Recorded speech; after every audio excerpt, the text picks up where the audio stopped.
Hello दोस्तों, कच्चे कर्मचारियों के लिए आई दो बड़ी खुशखबरी। वो कौशल रोजगार निगम वाले हो, आउटसोर्सिंग पॉलिसी वाले हो, अडोब बेस पर हो, डी सी रेट हो, पार्ट टाइम या अन्य किसी भी प्रकार की outsourcing policy part one part two या ठेकेदारी प्रथा पर लगे हुए हो तो जी हाँ दोस्तों, अभी अभी बहुत बड़ा धमाका और अब तक की सबसे बड़ी खुशखबरी आ चुकी है। जी हाँ दोस्तों, कौन कौन सी खुशखबरी है स्टेप बाय स्टेप देख लेते हैं। उससे पहले दोस्तों, अगर आप चैनल पे नए हैं तो फटाफट से चैनल को सब्सक्राइब कर लीजिए। व्हाट्सएप ग्रुप और टेलीग्राम ग्रुप का लिंक डिस्क्रिप्शन में, आप उसे भी फटाफट से ज्वाइन कर लीजिए। इसके बाद मैं आपको एक और बेहतरीन खुशखबरी दिखाने वाला हूं। मैं पहले थोड़ा यही से शुरू कर लेता हूं। आउटसोर्स कर्मियों के डीसी रेट्स में 6422 तक की बढ़ोतरी 1 अप्रैल से लागू। बेहतरीन खुशखबरी। यहाँ प्रशासन ने वित्तीय वर्ष 2026-27 के लिए आउटसोर्स कर्मियों के डीसी रेट में बढ़ोतरी का आधिकारिक शेड्यूल जारी कर दिया है। डीसी निशांत कुमार यादव की ओर से मंगलवार को जारी यह नोटिफिकेशन 1 अप्रैल 2026 से 31 मार्च 2027 तक प्रभावी रहेगा। प्रशासन ने कुल 561 कैटेगरी में सैलरी बढ़ाई है। बढ़ोतरी न्यूनतम 1500 रुपए लेकर 6422 तक की गई है। ग्रुप डी व फील्ड स्टाफ, प्यून, माली, बेलदार, चौकीदार और आया का मासिक वेतन 22,680 से बढ़कर 24,694 हो गया। क्लर्क व technical staff, clerk, data entry operator, cashier और कंप्यूटर ऑपरेटर को अब 30,850 के बजाय 32,701 रुपये मिलेंगे। उच्च पद जैसे मेडिकल ऑफिसर है, असिस्टेंट प्रोफेसर के वेतन 58,110 तय किया गया है, जबकि प्रोफेसर स्पेशल एजुकेशन की सैलरी 87,275 तक पहुंच गई है। और यहाँ जो चुनौतियां अब क्या क्या है, रेगुलर कर्मियों के मुकाबले अभी भी काफी कम है वेतन। प्रशासन के अधिकांश विभागों से ऐसे आउटसोर्स कर्मी जो पिछले 10 साल या उससे अधिक समय से कार्यरत है, कर्मियों की मांग रही है कि उनके ठेकेदारी प्रथा से मुक्त कर जॉब सिक्योरिटी दी जाए, क्योंकि रेगुलर कर्मियों के मुकाबले उनका वेतन अभी भी कई गुना कम है। फिलहाल प्रशासन ने इस पर कोई फैसला नहीं लिया है। अनुभव कर्मियों को 2% अतिरिक्त लाभ।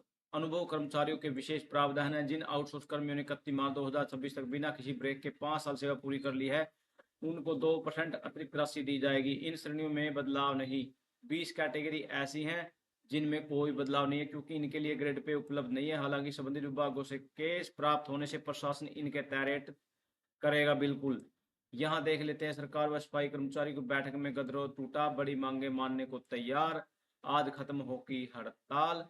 यहाँ हरियाणा में 1 मई से हड़ताल पर चल रहे सफाई कर्मचारी, 1 महीने से अधिक समय से हड़ताल पर चल रहे अग्निशमन कर्मियों की करीब 1 दर्जन मांगों को मानने के लिए प्रदेश सरकार सहमत हो गई है।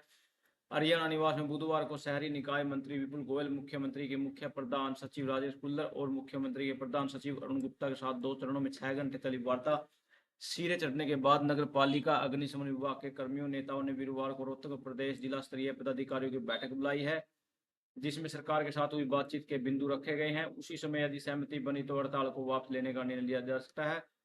हरियाणा सरकार ने भरोसा दिलाया कि मांगों को 30 जून तक पूरा कर दिया जाएगा।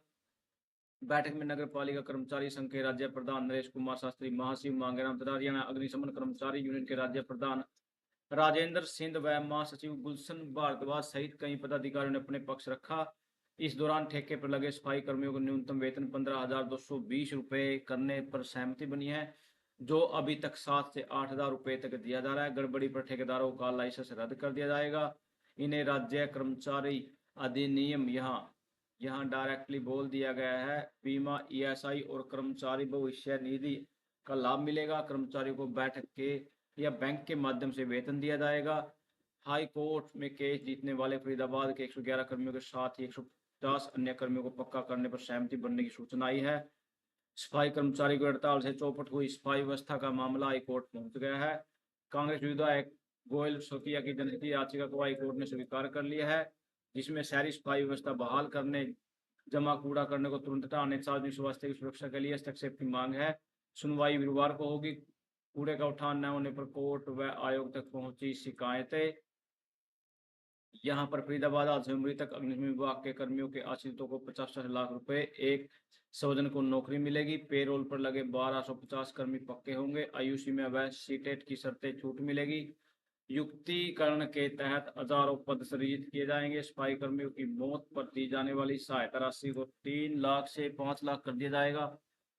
वह आश्रित को 25 साल की आयु सीमा की शर्त हटेगी। युक्तिकरण के तहत 4,500 पद बनाए जाएंगे, जिसमें 900 कर्मियों को लाभ मिलेगा। वहीं फरीदाबाद में हादसे में मारे गए अग्निशमन विभाग के कर्मियों के आश्रितों को 50 लाख रुपए, एक परिजन को सरकारी नौकरी, यहाँ 1250 को पक्का करना, ये सभी की सभी मांगे यहाँ पूरी कर दी गई है, जिससे डायरेक्ट 13,000 कर्मियों को इसका डायरेक्टली ही लाभ मिल पाएगा। यहाँ पर वो बैठक है, यहाँ पर डायरेक्टली शहरी विकास शहरी निकाय मंत्री विपुल गोयल, सीएम के मुख्य प्रधान सचिव राजेश कुल्लर, मुख्यमंत्री प्रधान सचिव अरुण संघ चंडीगढ़ स्थित हरियाणा निवास में बैठक हुई। नगर पालिका संघ व हरियाणा समन कर्मचारी यूनियन पदाधिकारी यहाँ पर आप सभी देख सकते हो। थैंक यू दोस्तों, नमस्कार दोस्तों।